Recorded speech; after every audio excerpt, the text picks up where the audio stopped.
YouTube. What is up, everybody? Welcome to Comic Book Club. I'm Alex. I'm Justin. I'm Pete. And we are coming to you live from 3 separate apartments in New York City. Important to mention, I'm in Brooklyn. Justin, where are you calling from right now? Coming at you live from Brooklyn. Pete, what about you? In the sketchy basement of Brooklyn is where you're coming live from. Where I'm at. That's where I'm at. I'm in Bed-Stuy. Yeah, and now, Pete, something we should probably get away right up top. We're all, of course, working from home. We're inside. Working. You're in your house. You're comfortable. You definitely didn't just wake up and forget we had a show, right? No, definitely did. Yeah, I can tell from your hair. Your hair's telling a different story. Here's my story. See, that's what I'm talking about. I should be enjoying some of the finer things right now, but I'm no. ready. But the secret is we're all in the same house, just on different floors. Most of our show, honestly, is social distancing. That's exactly. To be fair, we sleep in the same triple bunk bed, Huey, Dewey, and Louie style. I like how someone said, "Justin, you look the least like your voice." I don't know why that makes me happy, but it does. But please elaborate on that, Jay Sinison. Yes. So we should mention for the show, if you're listening to it on the regular podcast, obviously none of this affects you. But we are simulcasting this on 2 places right now. We're putting it up on Crowdcast. We're also putting it up on YouTube. So we're going to try to flip back and forth and look at any comments there and chat with you all online as we go. We're also going to do pretty much a regular show other than the sound cues or the booth or the theater or anything like that. We're going to chat through some binge reads, some things like that. We're going to do a stack. We're going to do some audience questions from you all. So start thinking about those and we will jump in and get those from the chat later. And also Pete's going to do some trivia. We're actually going to give away a $25 online gift card to Yes, Midtown we've Comic. moved this entire show to the internet and I could feel more excited about it. Yes. I've never felt better, honestly. Like I'm feeling real great right now about everything. I look good. I feel good. I think my eyes don't close at the same rate based on my image. Geez, look at that. It's here's the thing. The light just on your eyes. I do have a little light. I have a little moonlight right here. I'll show you. There it is. The moon. Wow. That's a magic ball is what that is. Is that a moon? Is that the moon? Yeah, it's a crystal ball. I see the future. I saw this whole thing coming, and that's why I was like, guys, let's start a podcast. Also, we did have a question from the audience I wanted to get to. We should probably get to this stuff right off. Sean R. is asking, what kind of wine are you drinking, Justin? Great question. This is a Malbec Cabernet Franc blend. Wow. Look at how bougie you sound. Well, I stocked up because we're in a nightmare situation, and the toilet wine I eventually make is not going to be as good as what I can get right now. I will tell you, in all honesty, I've been generally since the beginning of the year, I've been trying to limit the amount I drink, limit the amount I eat. Last night, I was like to my wife, I was like, "Is it okay if I get beer? I need beer. I gotta get beer." And I got myself a nice juicy session IPA from Southern Tier. Wow. And Pete, I hope you're drinking hair gel because that's what you need most. Wait, what were you gonna? You wanted to get yourself a big Mountain Dew? Yeah, a glass of Mountain Dew, a nice tall glass. That shit is poison. Yes, I am wearing a Garbage Plate shirt. Yes, Eduardo Martinez asked, was that part of your birthday gift package, Pete? Yeah, yes, it was. I believe nice. Aaron and John got me this. Yeah, I'm just going to switch over and then we'll actually get into the stuff we were going to do with the show. All right, while you're switching over, I'm going to pour myself a tall glass of Mountain Dew. No, I'm not switching over to something else. I'm switching over to the YouTube son of feed. a bitch. Sure, you know what? Get up whatever you want, Pete. Yeah. Pete, he can't control you. He can't control you here. You're in your home. Anthony on YouTube just wants to say, Pete, comb your hair, dude. Daniel Oliveira says, Comic Book Club Live. Woo. Yes. And then M. Anthony says, been watching you guys for 13 years. Glad to see you guys are still rocking.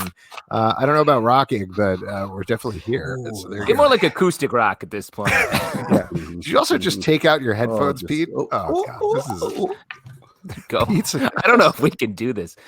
We were so close to slipping off the edge in our venue. The fact that we're at home now is not going well. Also, before we get into this, I just want to mention I'm wearing a Green Lantern shirt for St. Patty's Day. I'm going to virtually pinch you guys. Pinch. Oh, nice. Pinch. Oh, Get off that's me. a whole Get thing. off me. I blocked it. Mountain Dew is green, so There you go. So you're wearing it on your insides.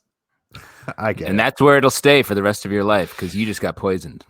Now, let's kick Slowly this off. We were texting back and forth a little about this a little bit. Justin, I think this was your idea. You wanted to maybe do some sort of binge podcast thing. Obviously, with everything that's going on, people are stuck from home. Those of us with children, I want to say conservatively, we don't have a lot of time to do literally anything at all. No, what also though, I'll be dead soon if I keep staying here with my kids. So I want to get in some comics while I have the time. Right. But that said, the most of the world is looking for shows to binge. They're looking for stuff to binge. So we texted back and forth. And we came up with a couple of things that I thought were good to talk about. First of all, for binging comics, I assume everybody used this anyway, but there's Comixology, which is great. I use that for everything. Yep. There's Marvel Unlimited, which I've never really used before, and DC Universe, which I have used, which I actually think this is the first time in human history it is worth getting a DC Universe subscription. Whoa. I would say, what? That's, too much? No, I just didn't see that coming.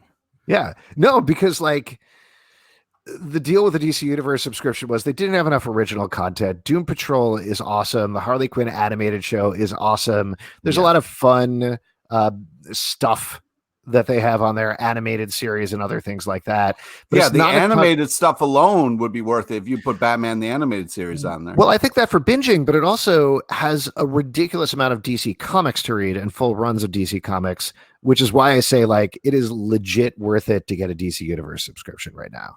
Wow. Is there anything you guys would recommend? Any thoughts on Marvel Unlimited or Comixology?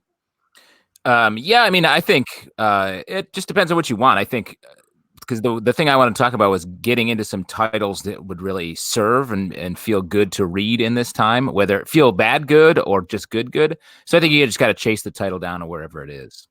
Yeah. What do you mean bad good? Like, well, I'll explain when we get to it, but like a thing I watched the movie Contagion last night. Why would you do that? Why would you do that? What is wrong with you? It's sort of like going toward the like fear, chasing your fear, like following your fear, Pete. I've heard of that saying. Yeah. And sort of like going at the thing. Ben, the Border Collie, has the right idea. Ben, you're killing me. That was what I mean is like, so I watch Contagion and I like, maybe there's an appetite for comics that sort of reflect the times or our worst case scenario. And one that I thought of was Why the Last Man, as a sort of virus post-apocalyptic world. The Last Man. Yeah. Why not The Last Man? I like to say. That's right. That's your it was tagline weird the on way you said that. Slipcase. Well, something that I was thinking about when we were talking about these binge reads to do right now is, first of all, I think you need something that's a long run and also something that ideally has a finished run, because I think there's almost nothing worse than like you get 60 issues in, you binge through the whole comic, and then you're like, now I need to wait a month, and I don't know what's going to happen a month at this point. I feel like there's something nice about getting it easy. Well, no, but like we don't know what's going to happen. Like the world might be completely different by that point. We might all be dead. That's all I'm saying. No. Like in a positive light, like we might all be dead. My point being, though, that like I think there's something to be said for getting to that sense of completion, the ending there. Oh God! Don't ever say that out loud again. Not the ending of the world. I'm talking about the ending of the comic book run. So I'm talking about you saying getting to completion was the creepiest thing I've ever heard. Sorry, Pete, I'll say that's you. That's on you, Pete. No, he said it, man. Don't put that on me. He put it out there. Yeah, I'm gonna bring you to completion. Yes, Sean R called out the one that I texted you guys, which is Walking Dead, which I think particularly that it's done now. That was immediately where my head went, because it's a good series. You can read through the whole thing. There's a ton of issues. It's all available on Comixology, and you can get the compendium volumes for pretty cheap. So it is the kind of thing where it's like, to your point, Justin, it's enough fantasy, I think, that you could divorce yourself from the current reality and say, okay, these guys made it through. These people made it through. We're probably going to be what? So you're reading Walking Dead is like, this is good. They made it. They're fine. Wow. Harsh take, Alex. Another one in that vein. I don't know about you guys. Yeah, clearly. Another one that fits that frame is DMZ, which is a book that I really liked. Yeah. The other one that I wrote down was Sweet Tooth, which I thought would be a good one to read now. Yeah. That's, if you never read it, that's from Jeff Lemire. It's set in a post-apocalyptic virus. There's animal children now, and particularly one child with antlers goes on a big journey to discover what went wrong with the world, find his place in it, find a new family, etc. It's really, really beautiful stuff. And it's good. It's also, again, it's finite. Like you can get to the end there and read it and then move on to something else. Pete, did you have anything else? Well, the thing is, the ones that I had recommended don't have an end. I mean, obviously, Why the Last Man, Lock and Key is another great one. But Usagi Yojimbo was one of my favorites that's ongoing. What's great about that is a lot of they're one shots, they're one and done, and they're like they've got really great adventures, amazing art. And if our future is we all turn into like animal people, that's a good one to read. Oh, yes. Which I think, if you check my crystal ball, that's what's going to happen. Oh, wow. Animal people. Yeah. A couple of suggestions. I don't know. You don't get samurai skills just because you're a rabbit or whatever. No, Plus, obviously Pete, you got to put in the work, all right? I mean, you got to put in the work. Once you become a rabbit. Being a Ronin samurai, you got to put in the work. Yeah. It's sort of fucked up for you to just become a rabbit first and be like, oh, I guess I'll learn samurai stuff. Oh, really? The order bothers you? Yeah, I feel like you got to be a samurai first and then just sort of lean into the rabbit stuff. Well, there goes my whole thing. I was going to become a Teenage Mutant Ninja Turtle and then work on my ninja training. But you're saying You're off on a number of those adjectives. I would say, because we've talked about this on the show before about how you'll just go out and lick some ooze. There is no better time to go out and lick some ooze right now than right now. Alex, in the coming animal world, what animal will you be? Man, I'd love to be a porcupine because I think they're super cute, but also they got some defensive capabilities. Wow, hard to love and be loved. Yeah. Well, it really, makes a lot of sense. You don't care. No response. You're like, I'm over it. I'm a porcupine. I'm done with love. I want to read a couple of notes from the comment section. So over on YouTube, Radlam says, Marvel Unlimited is pretty good, though some series are incomplete, like Generation X. Thank you for mentioning that, Radlam. And then a couple of suggestions for over here on Crowdcast. We got Neil Adams' story in Batman Black and White. Very good story, maybe a little short, I think, for our purposes. Chew is a good one, too, I think, because that's a more fun take. On not exactly an apocalypse, but like there's a literal bird flu in there, so people can't eat chicken anymore. But it's super fun. It gets very dark as well, and there's plenty of volumes to check out. Badass chicken in that too. Yeah, true. Another thing in the sort of less apocalyptic title to get into, something to distract you from the news, perhaps. Bone, the entire series of Bone, I think is a good read. It's sort of light. Well, I like it. It's sort of light and fantastical to start, and then it gets more and more. The fantasy elements really elevate as the series goes on. If we're gonna go oldie, just going into the things that we always say, then I'll say gravel as well. I don't always say Bone. Sure, I'll say comic books. Oh, good! Wow, nice. That's my suggestion. Way to pivot to print. Yeah, it's dying art. All right, everybody. I think it is time for our next section, which we like to call the stack. Yeah, we do. No music. Oh, there we go. Shout out to Booth Man. If we keep doing this every week, we should definitely each get a different instrument in a jug band. Yes, I call jug. I'll get washboard. Good. That's the only two. That's the only two. I guess spoons. Yeah, I'm going spoons. Oh, there we go. This all seems very appropriate. Okay, so we got a couple of titles that we wanted to chat about that came out over the past week. First one we're going to talk about is X-Men #8 from Marvel Comics, written by Jonathan Hickman and art by Mahmoud Asrar. This is, funnily enough, picking up. I don't know why I said funnily enough. It's not that funny. Here's a hilarious thing for you. It's picking up on a plot line from New Mutants. What? Oh, killer punchline. I mean, Alex, comedy is changing in this new world, and maybe that is a joke. Oh, boy. So this is picking up on plotline in New Mutants. The mutants were out in space. They carried back a cute little egg, or so they thought. As we find out in this issue, it turns out it's a brood king egg, and the entire brood army comes from space, crashes into Krakoa, and attacks everybody. I love this issue. I thought this was great. Well, first off, I think this is really well timed because, like, I saw two people fighting over eggs in the grocery store today. So, like, you can't just steal somebody's egg and not think there's going to be any consequences. When you say you saw two people fighting over eggs, one of them was you, right? I don't want to get into it in case there's footage. But I'm just saying I saw it happen. And you buy eggs singularly, right, Pete? One at a time. One at a time. You got to share. You got to share for everybody. So you just buy what you need.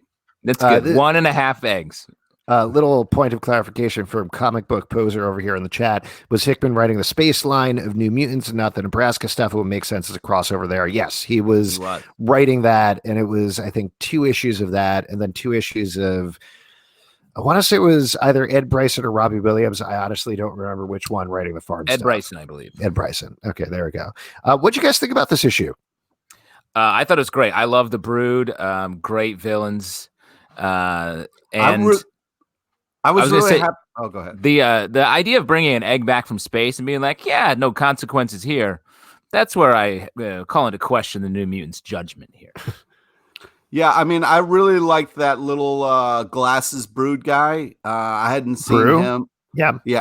I haven't seen him since Wolverine was running the Academy, so it was great to see that. Yeah. All right, Hickman, we're knee deep in this shit. Really, we got to bring the Brood into it. Like, I feel like he just keeps layering more and more crazy shit. Like, I want to deal with the stuff you've already talked about. Like, you keep piling on, and I'm just kind of like, I don't know. I like how non-straightforward the story is. I like the fact that I understand what you mean, that there's going to be this critical mass at a certain point where we need to start getting some answers. I feel like we talked about this with the Crucible issue, which was the last issue. But here we get Gladiator in space. Kid Gladiator is with him. Clearly, they are coming for the X-Men on Earth now that they're done hunting the Brood. But I think that's cool. I love that we just keep going with this stuff. It's awesome. I like, I think Hickman's doing it intentionally. He sort of hits different pieces of X-Men history with the different titles and different storylines. Like, this feels very much in line with Wolverine and the X-Men because we have Kid Gladiator, we have Brew, and it feels like more of a more lighthearted adventure story. When you get into the other stories and it's like, whoa, this is like more Claremont, super heavy continuity, like everyone's brooding, pardon the pun, the entire time.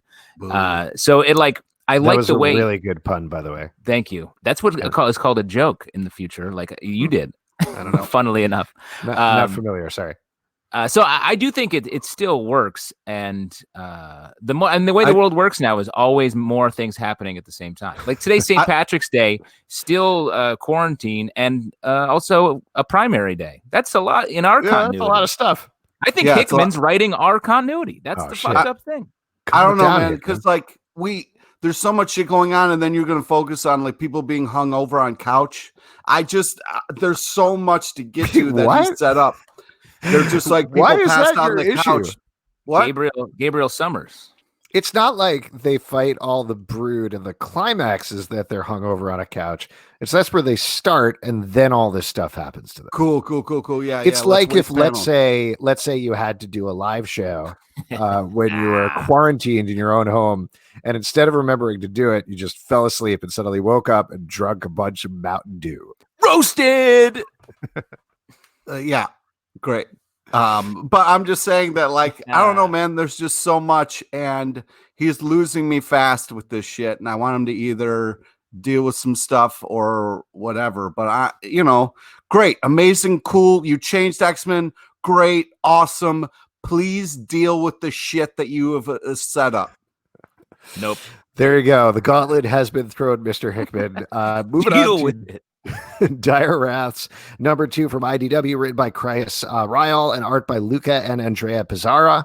We reviewed the first issue of this on our Stack podcast, which rolls out Wednesdays at 9 a.m., even in the middle of the apocalypse. And this is dealing with a bunch of Dire Wraths on the moon fighting astronauts. I'll tell you what, I was a little mixed about the first issue. This was a ton of fun. It was a ton of fun. Yeah. Because I agree. Like, I think we all talked about it as being a little bit like, wait, what exactly is happening here? And it felt like it was the story next to the story we expected, and this sort of locked it in in what we wanted, I think, from the first issue. How'd you feel about this one, Pete? I'm sorry, I spaced out. What comic is it? Oh my god. You have literally one job right now. Dire Wrath #2 from IDW. This is the one where aliens are fighting astronauts on the moon. Huh. I don't know. It's not ringing a bell. Is that the one where the ship's in? Nope. No. Okay. Yeah, I don't know. Great. Thanks, Pete. Yeah. Why don't we move on? Hot take. Hot take. Don't remember it. Hey man, Justin said it was like a side story. So I mean, I don't know what you want. Yeah, from me. you chose the right one to not read. Yeah, it's like when you remember going to restaurants, right? But when you would go to restaurants, you'd be like, "Hey, do you want the burger with fries?" And you're like, "I don't care about these sides. Just give me the burger." Yeah. No thanks. I don't like French fries. And then I would call the waiter back 5 minutes later and be like, "Hey, where are the fries I ordered?" Yeah. What? Give me the garbage plate. That's nothing but sides, but all is mains. Dude, how dare you say it's nothing but sides? That is it's not nothing true. but sides, but all is mains. That's what the garbage plate is. What is the main in the garbage plate? It's either cheeseburgers, hot dogs. It could be chicken breasts. It can be vegan something or other. But it's a meat is the main thing. No, I think the beauty of the garbage plate, like this podcast, is everything shares time equally, and everyone's equally prepared. Yeah. There we go. Symbiote Spider-Man Alien Reality #4 from Marvel. Oh, I know what this is. Great. Well, you're on it. Written by Peter David and art by Greg Land. This is continuing a throwback to the time that Peter Parker was in the symbiote costume before it turned into Venom full-fledged. Here, Spider-Man and what I have to assume that I do not remember at all is the Doctor Strange from the 90s are teaming up to fight Nightmare.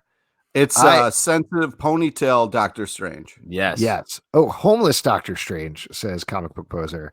I completely forgot about that at all. Yeah. But I like this book quite a bit.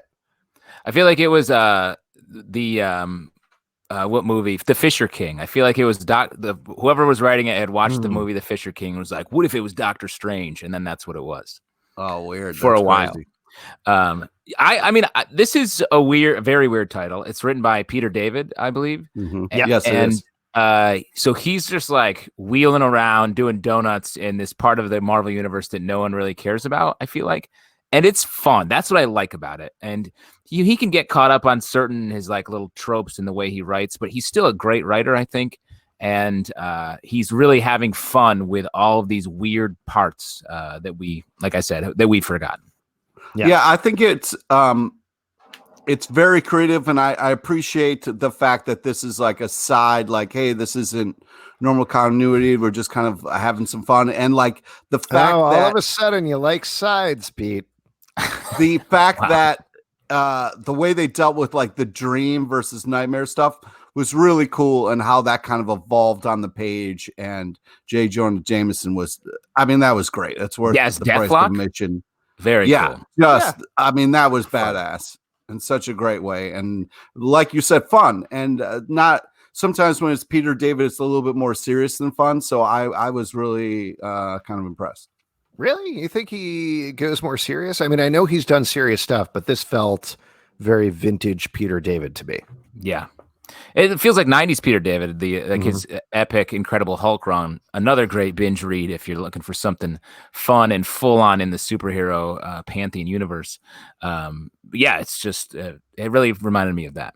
Yeah. All right. Moving on to Snot Girl, #15 from Image Comics by Brian Lee O'Malley and Leslie Hunk. What, Pete? No, you love Snot Girl. No, I actually have missed a bunch of issues of Snot Girl. I mean, granted, also it barely ever comes out. So as they talk about it in the back matter, they're like, well, this is our issue for the year. Goodbye. Yeah. But this is set in like a fashion influencer, social influencer world. You know, couldn't one of those help worlds. but do a little neck bit when you were saying that, like fashion inside. Oh Yeah. my God.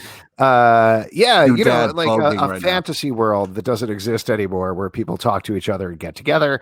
So Oh. that was interesting It's to not see. over, Zalben, okay? all It's over. not over. All over. No, Alex is gonna be like that World War II pilot who still thinks the war's happening because no one told him it was over. And he's gonna be like wandering around his apartment with long fingernails and be like, Alex, come out and play. Yeah, and I'll be Yeah, like, we'll have get to like in. throw rocks up at his window. Yep.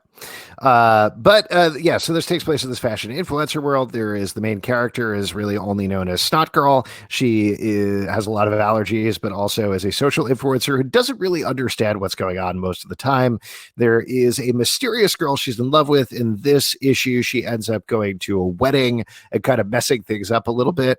I actually did really like this issue a lot. Like, I feel like this title got to a point where it felt like it was in the weeds and I was getting confused what was going on with the characters. This paralleled a lot of the stuff that happened early in the comic, the stuff that I more enjoyed, the very cheeky tone of what's going on. And I had fun reading it. How'd you two feel about it? Pete? Go ahead, Justin. You're both You in can this always go- detente where you're just nodding right No, now. no, I think Snot Girl is like. I just want to frame this as my favorite comment, and it's the only one that's keeping me sane in these trying times. Go ahead. Oh, yeah. So we good. would never be like, oh, we didn't like this, or Yeah, why I would we mean- read this? Yeah, I mean, Snot Girl, the art is fantastic. It's very stylized. And if you don't like the kind of world that it's set up in, it's a little bit hard to get into it. Like, cool. It's a fun premise and idea. The writer's done some really amazing stuff. But yeah, I don't know. Yeah, I mean, I think I just don't really like Snot Girl. I find The character? the character, yeah. Yeah. I find it hard to like and get on with what she's dealing with and talking about. Like in the sort of halfway through this issue, the girl she's talking to falls off a cliff, which was odd. And then she sort of falls too, and there's blood everywhere. And she doesn't care about the person who may be dead. And it just the whole thing, I was like, what, is she a sociopath? It was hard to figure out, am I on board with her or not? And so that made it hard. She cared so much about her phone. It was hard to be like, I get that. Yeah, I know you do. Yeah. Yep. So I know why you like Snot Girl. But yeah, it's not my cup of tea. But Not my cup of snot. The team behind it has done some amazing stuff. So let them have their fun with this, and hopefully they'll get back to some other Let stuff. them have their fun. Let them have their fun. I hope you're That's enjoying making your stupid little comics. Pete Oh, LePage. I was not saying that. Hollywood I know. LePage Oh my god! strikes again from his bungalow in Malibu. It's where he's coming from. I'll mention before we move on here, if you're watching this on Crowdcast, there's a section where you can ask questions. We have a couple more titles we're going to review, and then we'll get to a couple of audience questions. So definitely drop stuff there. Just click ask a question, leave it for us, and we'll read through those just in case we miss them in the chat. Yeah, they're going by fast. They're going by real fast. This is too fast to read. They just went by. Oh. I missed it. Thor number 4 from Marvel Comics, written by Donny Cates and art by Nick Klein. Thor is now the new Herald of Galactus. They are trying to stop something called the Black Winter, I believe, that is consuming all of reality. And in order to do it, they need to destroy 5 planets. Last issue, Thor fought his old ally Beta Ray Bill to get through him so they could do this. This issue, he tussles it up with Sif a little bit, and we head towards the end game here. What'd you think about this one? Go ahead.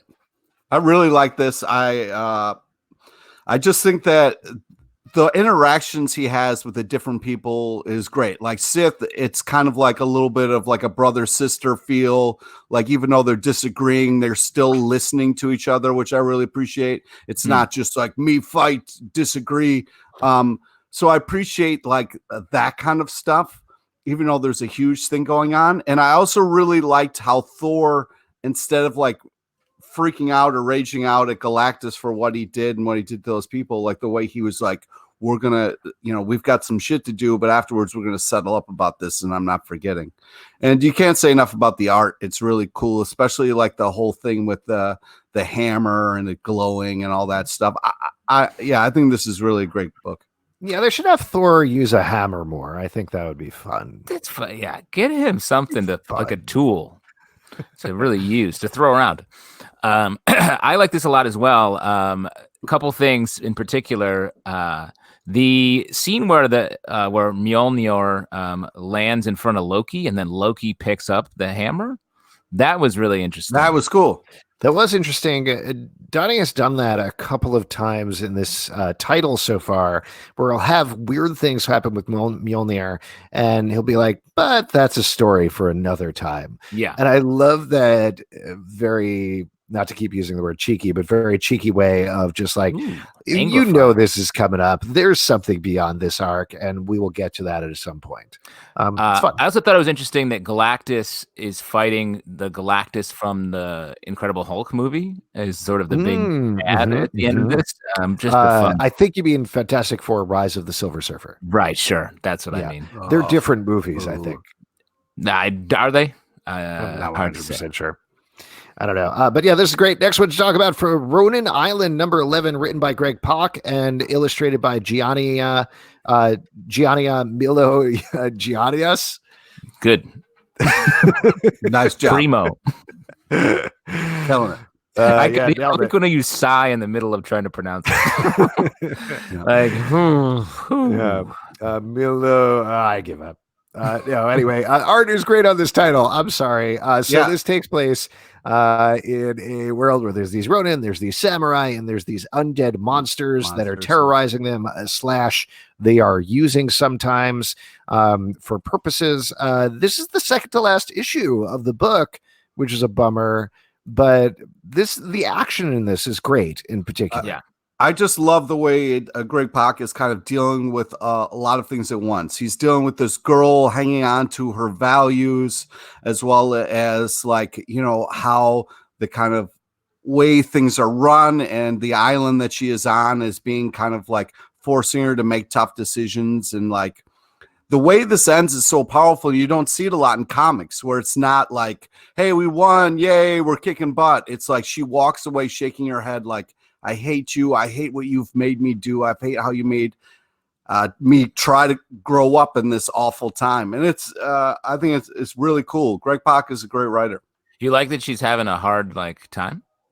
Well, yeah, not her personally, makes me feel better about my own suffering. Yeah, I just think the way she's dealing with it is really kind of unique and cool. When I was reading this, I was like, Pete's gonna love this because it's like Usagi Yojimbo, right? Check. But I gotta say, Pete, here they did it right. They're becoming like samurai sword people before they become animals. Yeah, maybe you should take a lesson. Yeah, you're right. You're right. I gotta do that first. And this hurts the struggle. By the way, John George in the chat says, what is it with islands all of a sudden? Billionaire Island, Ronin Island, so many islands. That is 2 islands, but do you think there's a trend here? Is there a comic book trend about islands happening? Islands are cool. Yeah. I mean, when you think about it. Dealing with islands. I've been really getting into thinking since I've been in quarantine. And if you guys think about it, the Earth is just an island in the sea of the galaxy. Oh, man. I'm glad somebody's brought up that Greg Pak is a cool dude. Super nice to Great. When you meet somebody back when you could go to conventions and meet people. It's just one of those people who don't disappoint. Sometimes they say don't meet your heroes or whatever, but here's a guy who's not only just killing it writing wise, but also one of the nicest, fun people to meet. That man is an island. Yes, he truly is. Last one we're going to talk about, Punisher Soviet number 5, written by Garth Ennis and pencils by Jason Burrows.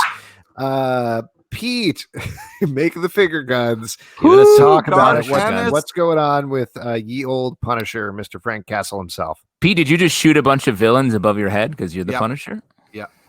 I just think that, Garth Ennis writing a Punisher book. I mean, what's better than that? I mean, this is just.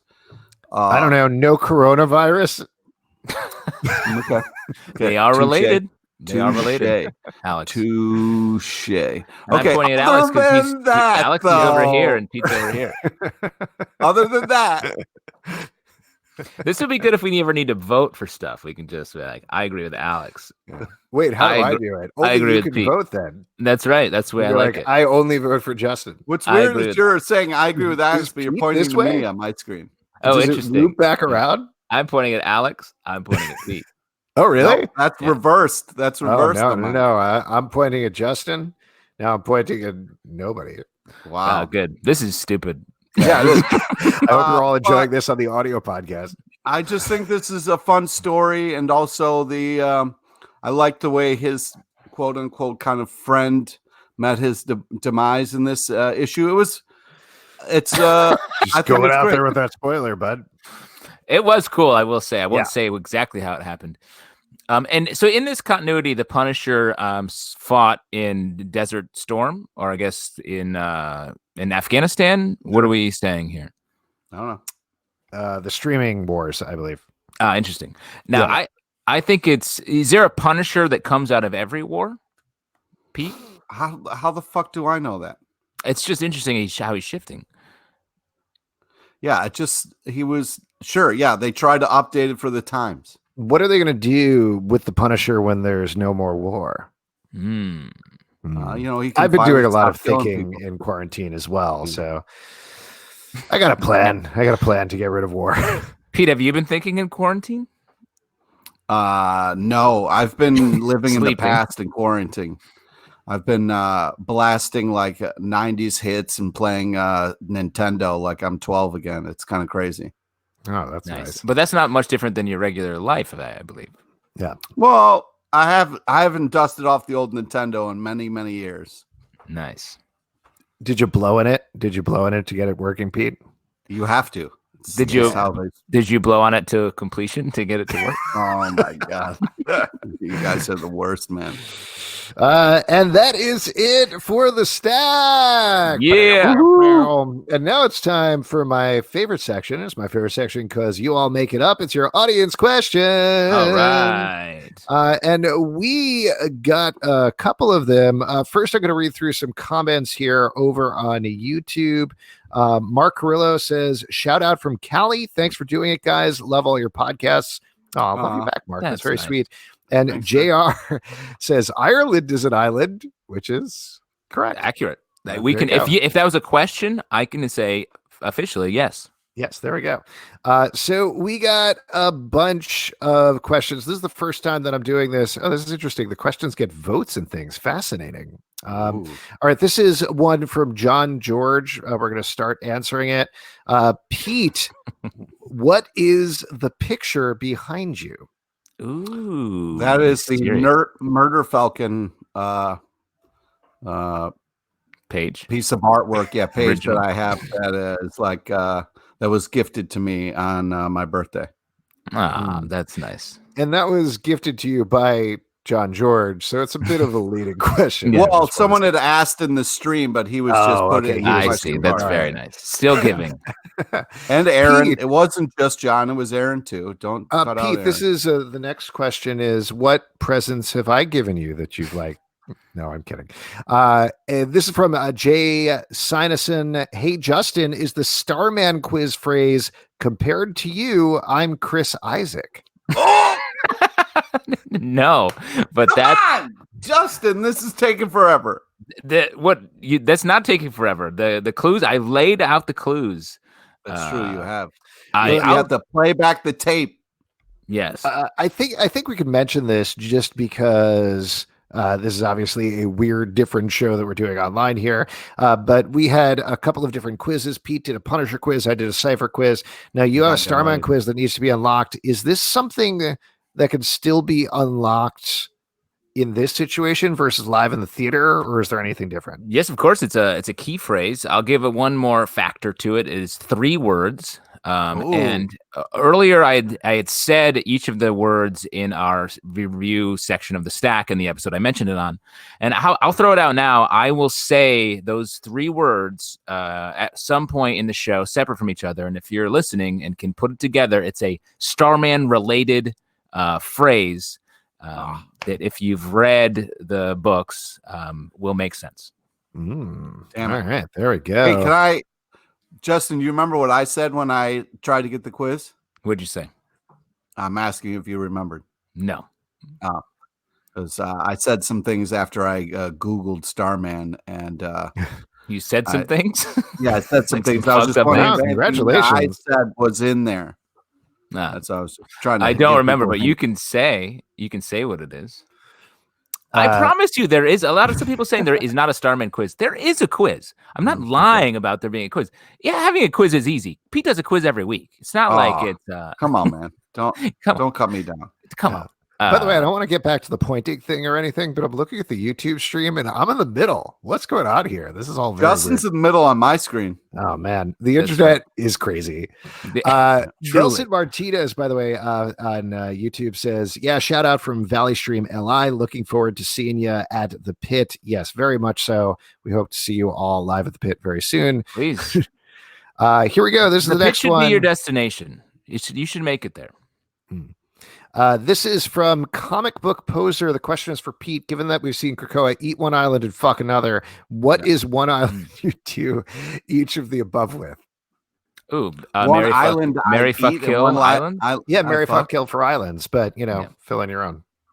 Okay. Mm. Wow. Oof. Well, Let's see. I think Well, of course, I'd fuck the Virgin Islands. I would marry Maui because it's a beautiful island and Marry Maui. I've been there and I could definitely spend a lot of time there. I would kill Justin. You weren't born on an island, were you? Not that I know of. Okay, damn it. I was born in a Fort Lauderdale. Oh, really? Mm-hmm. Huh. Florida. Yes, I know where that is. Yeah, cool. Very cool. I think I would. I mean, you're gonna marry Long Island. You're gonna fuck Manhattan. You're gonna fuck Staten Island, and you're gonna kill that uppity island of Manhattan, New York City. I wouldn't fuck Staten Island with your dick. I'm a human Billy Joel song. Oh my God. All right. Let's move on to the next one. This is from Kevin Wilcox. The spirit of self-isolation. What are your fave comic bottle episodes? Ooh, that's an interesting one. I'll throw one out right off. Is the Ultimate Spider-Man issue where Aunt May discovers that Peter Parker is Spider-Man, and they just have a conversation about it. Wait, was it Aunt May or was it Mary Jane? I thought it was Aunt May. I don't know. Okay. Whatever it is, there's a conversation issue, and I believe it's Aunt May. Everybody certainly feel free to correct me. It's Mary Jane. Okay, there we go. I think it's Mary Jane, yeah. Okay, so it's Mary Jane and Peter Parker, yes. but whatever it is, the entire issue takes place pretty much in Peter Parker's bedroom, and it's just them talking about his secret, and I love that issue. This is a recent one, but the Immortal Hulk, was it 25? Where it's just the Hulk as the last creature in the universe. Oh, yeah. Slowly, he grows so angry, he becomes like a celestial body. Like that issue was like in line with the rest of the story, but just as a standalone issue that like was horrifying, but also like wild sci-fi. Really cool. Really stuck with me. Yeah, Pete, do you have one? Yeah. I don't know. I got to go with the Chris Hastings written Deadpool, where he leaves a fight to go cook chimichangas in a microwave, and it's just. What were the deeper meanings you found in that issue? Well, I just think it's one of those things where, like, it's you can always leave a fight, guys. That's actually very sweet. Yeah, nice. Ben the Border Collie in the comments over here on Crowdcast says the crossword puzzle issue of Ice Cream Man, maybe. Yeah, that's a really good one. I don't know if that's a bottle episode so much as a done in one issue. I mean, you could call any of the Ice Cream Man issues sort of great standalone issues. Yeah. They are great. Cool. There we go. Got a couple more here over on YouTube, though. Omnia Soul says two things. Don't disrespect the star of trivia. And also, can we get another clue on the Starman quiz? What do you think? 2 clues enough at this point, Justin? That was a lot of clues. And I said, I'm going to say the 3 words that make up the key phrase over the course of the rest of this podcast. And I do say a lot of words, but that's my choice. That's not really helping. This is another one. This is from Ben the Border Collie. But why do you like to call it the stack? I like to call it the stack. It's not actually called the stack. It has another name. But we'll never reveal the real name. No, it's called the pile, I believe. Oh yeah, it is. Oh, you will never reveal it. Sorry, you kind of blew up my spot there. But yes, the actual name of the section is called the pile. I like to call it the stack. We prefer to call it. Great question. From big, huge reveal. Yeah, what a big adding to the mythology of our show. From Eduardo Martinez, for audience questions, following up the Marvel Unlimited talk before, are there any particular parts of Marvel continuity that you found are enhancing your enjoyment of any current Marvel run? Ooh, great question. This question kind of blew my mind. It kind of blew parts of Marvel continuity that you have found are enhancing your enjoyment of any current Marvel run.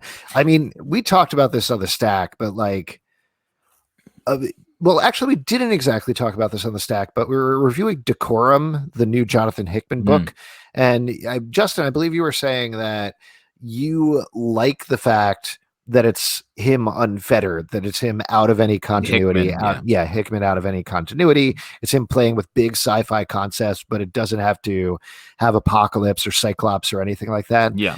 That's one of the things that I like about X-Men is it does give me something to hold on to, where even though the characters are often vastly different, things like this last issue we talked about earlier in the show, where it's like, oh yeah, the Brood. I like the Brood. Okay, it's with this new take on X-Men. All right, that's giving me something. That's giving me an in on that, and I appreciate that.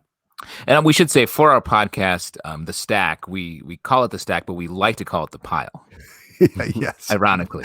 Yeah, thank you for clarifying that. Now that that's out of the open, I feel a great weight off of me. Yeah, it has been our greatest secret, and what a burden. My answer is a little weird for this. I've been really enjoying, obviously, Tom King's Batman run and specifically the relationship with Catwoman. And it makes me want to go back and reread all of the other Batman/Bruce Wayne relationships. And I think because there are so few of them and it's so rarely well done. My favorite of those is his relationship with Sacha Bordeaux, who later went on to lead Checkmate in the Batman Bodyguard, I want to say, was the storyline from the early aughts or late 90s. Man, great relationship. Really got to watch them, he and Sacha Bordeaux come together, and it really reflects well on the Catwoman run. Do you think you like Sacha Bordeaux because Sacha Bordeaux is to Batman what Silver Sable is to Spider-Man? That's a great answer. Also, Bordeaux, great wine region. I think we can all get behind that. Empty. Pete, is there any part of Marvel continuity that you found is enhancing your enjoyment of any current Marvel run? Well, you guys both kind of touched on it. I just think it's one of those things where it's like, right now with X-Men, because there is so much continuity and so much stuff, every time they kind of do something like bring back characters from different things, you're kind of like, ooh, and that kind of brings you back to someplace, which is great. Like the schism with what's going on with this throuple with, Cyclops, Wolverine, and Jean Grey. And then you love the X-Men. Yeah, and then the Wolverine when Wolverine was running the School for the Gifted, and there were all these fun little side characters that were there too. So I don't know, it's hard to pick one thing, but it's just that's what's one of the nice things is there is so much that when they do stuff in comics, it's usually not, especially not Marvel, it's not accidental. There is some kind of either deep history there or something you can find out and kind of get involved in. It's written in the stars, and they just do it. We got one last. Wait, is that a hint? Was that a clue right there? It's written in the stars. That was just a comment. Oh, interesting. I thought it was a star. I mean, that's the thing is that they're hidden, the clues, so you can't ever trust what I'm saying. I'll just I can't ask you why you're saying it. We answered this one earlier, but this is from Kira Alexander. What is a good comedy? Oh, we didn't exactly answer this. I missed a word. What is a good comedy comic book series to binge read during this time? We touched on some fun ones, but any comedy comic book series that are particularly good? One that I almost wrote down to talk about at the beginning of the show, but then didn't, was Unbeatable Squirrel Girl, just because that is so chipper and hopeful and funny, and it's so. I've talked about this a million times, but it's so packed with stuff that it legit takes you probably 3 times as long to read any issue of Unbeatable Squirrel Girl versus any other comic. So reading that in collection, particularly now that that's done, might be a fun one to do. I'll also mention if you have kids, and not that I'm experiencing this, but if you're trying to fill up the entire day with your kids and teach any minute, Phil, just 1 or 2 minutes would be fine. Just any. Squirrel Girl's another good one because it also has a lot of STEM and science in it. So it might be a fun one for them to read too. What Alex is thinking but didn't say was Deadly Foes of Spider-Man, obviously, another great comedy title.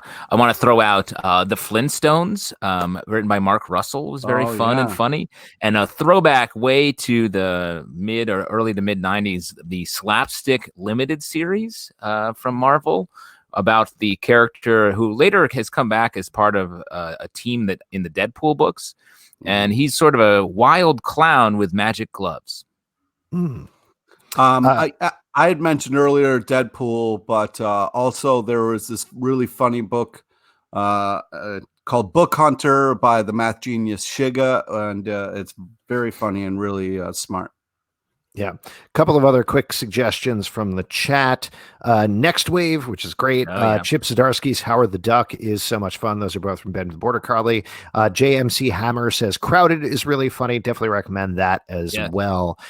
Jumping over to YouTube for a second. Nelson Martinez says, have you guys watched the season of Swamp Thing? I heard good things about that. And Doom Patrol. What would you guys recommend watching first? Doom Patrol. Yes. Do you want to talk a little bit more about it, Pete? Well, yeah, just speaking of funny things, like the characterizations on Doom Patrol are really, really well done. Very unique, very fun takes, and the actors are having such a great time with it. From start to finish, it's really amazing. Swamp Thing, I didn't make it all the way through. Someone also had asked us if we watched Bloodshot. Bloodshot, I've seen halfway through, and, it's a Vin Diesel action. Bloodshot, the movie that is still in theaters and has not been released on VOD like a lot of the other things, you only watched halfway through? Yeah, halfway through. You went to the theater. You left the theater because you were scared of coronavirus. Yeah, I went to the theater. I didn't got too close use this time for being online to do anything. You scumbag. I agree with the Doom Patrol thing. That is the best thing that they have put on DC Universe. Also, like I mentioned earlier, the Harley Quinn animated series is so funny and so smart. I did love the first episode of it, but get past that one, and then it really gets very deep, surprisingly, with the characters. Swamp Thing, I don't think it's pretty bad for the first couple of episodes, but there's a point it starts to lean into the cheese and the gore and have at least one standout horror sequence per episode, and then it starts to get fun. There you go. I guess we got one last question here, and we'll do this one real quick because we are actually going to have to start wrapping up. This is from Ben the Border Collie. What other comic thruples would you like to see explored?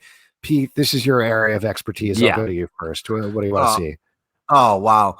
I really want to see no, that's like Wolverine, weird. Cyclops, and somebody else.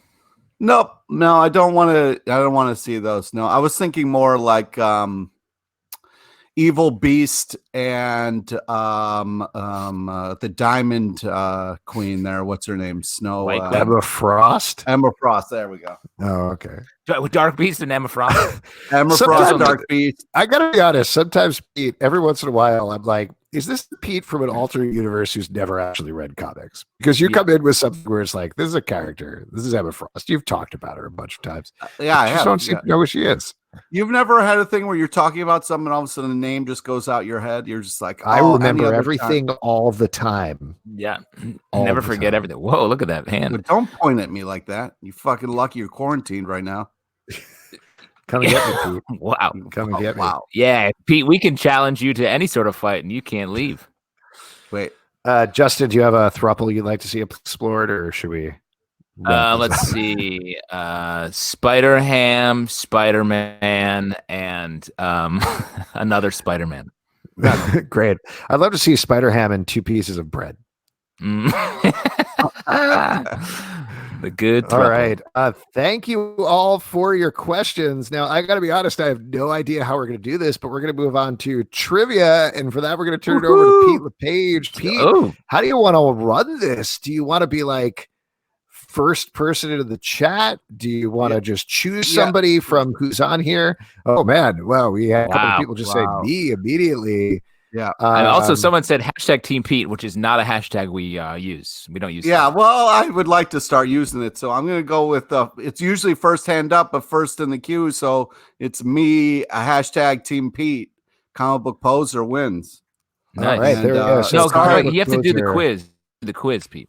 Yeah, I know. So comic book poser. There we go. Pete is gonna read. I'll just explain. So Pete is gonna read you 3 questions. At the end, Pete, if you could send your, I think, email and full name to comicbookclublive@gmail.com, we will send you a $25 gift card to use online, so you don't have to go into a store anywhere, to Midtown Comics. So nobody help him. Comic book poser. Pete's going to read the questions. Then comic book poser, you weigh in with your answers. All right. Yeah. Nobody help him except Pete. I think Pete's allowed to help, right? Yeah, that's right. All right. Here we go. Let's do this. I'm excited to see how this is going to work. Today's trivia is on topical comic news. And here we go. Question number 1. Please wait until I give all 3 answers and then choose. Wow. Okay. Real strict with the rules in this digital format. Yep. Grant Morrison has said he will bring Green Lantern blank. Is it A, back down to Earth, B, to more crazier tripped out places, or is it C, David Hyde Pierce? So it's either A, or you could pick B, or you could pick C. What do you think it is? Yeah, you went with A. A, correct answer. There we go. All right, good job, comic book poser. Let's get question number 2, Pete. Question number 2. More smoothly. It's crazy. It's weird. I want to mention, it does feel like there is like a light that is shining on Pete right now, even in his apartment. It's just really making him glow in a very special way. All right, I know. I feel smaller, and Alex feels smaller, but Pete feels like larger, more full of life. His hair looks like more organized somehow. Yeah, you have that moonlight in front of you, Justin, and it really feels like it's reflecting light that's coming off of Pete. Yeah, it's wild. He's sitting up. To your point, he's not on the couch. Thank you, comic book poser. You just won my. Can we just? Oh, you want to go with the second question? Yes. All right, we cede our time to the star of trivia. Stop. Reclaiming my time. Reclaiming my time. Oh my God. Question number 2. In Tom King's Catwoman 80th anniversary issue that is coming out, what has been teased? Is it A, Batman and Catwoman break up, B, Catwoman is preggers, or is it C, Harry Shearer? So it's either A, don't even think about it, or it's B. Okay, here we go. Oh, B, Batcat Baby. There we go. Batcat Baby. Correct. Yeah, how does she fit into that leather uniform with the baby? We'll never know. There is some really hilarious panels that they teased out of Catwoman and Batman on a roof fighting, and they're also like they're fighting bad guys, but they're also fighting about the pregnancy. It's really funny. That's fun. Fun stuff. All right, here we go. Last one. Gail Simone is using this time to help others on Twitter.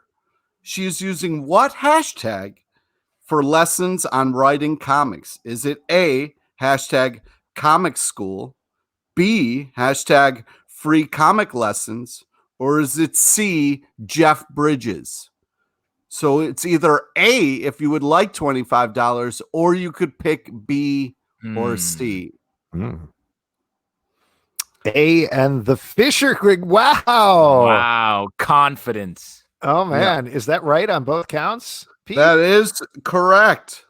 Oh, so the answer is the A, and the movie, the Robin Williams movie you're referring to, was The Fisher King. And that was, I just want to mention, for those of you listening to the podcast, Comic Book Poser and Kira Alexander posted The Fisher King within like a split second of each other But Comic Book Poser was just that much faster. That was very impressive. Great. Let me job, say, and also everybody. it was not planned that I mentioned the Fisher King early in the show. I know when you did that, so I was crazy. like, Dustin, we share a brain. It's too bad. We do share a brain, Pete. That's always been true. Excellent. Comic Book Poser, please send us your name and email to comicbookclublive@gmail.com, and we will get you that gift certificate so you can enjoy any of the many binge comic book runs that we suggested, or something of your own choice. That's all good. You get whatever you want. Now, as we all know, even with everything that's going on, tomorrow is New Comic Book Day. We recommend you go to Midtown Comics because they've been nice enough to sponsor the show. Pete, what are you looking forward to here? What are you excited about coming out on New Comic Book Day? I'm excited about Bitterroot number 7. Sanford Green is really amazing and so talented. I'm glad to see him cranking out amazing stuff. And then Usagi Ojimbo number 9 also comes out tomorrow. Excellent. Justin, What about you? What are you looking forward to? I'm looking forward to there's this Robin 80th anniversary comic coming out tomorrow. Mm-hmm. I've always loved all the different Robins, specifically Dick Grayson. I'm looking forward to see how I feel like they're going to like wander through each of the Robins. I want to see how many Robins they get to. We're going to get Stephanie in there, one of my favorite Robins as well. Definitely looking forward to that. Yeah, and we'll have a review of that in the Stack podcast, which comes out Wednesday, 9 a.m. in the Comic Book Club feed and the Stack feed. My pick is Tartarus number 2 is coming out at Image Comics. The first issue of this was bonkers, like absolutely gorgeous art. We reviewed it on the Stack and felt it was very old school Mobius French comic books. It channeled that same sort of vibe. And I am very stoked to see where they go because it could be absolutely any direction for the second issue. We'll also have a review of that on the Stack as well. To answer Wana's question, is Midtown Comics still open? LOL. I think they actually are.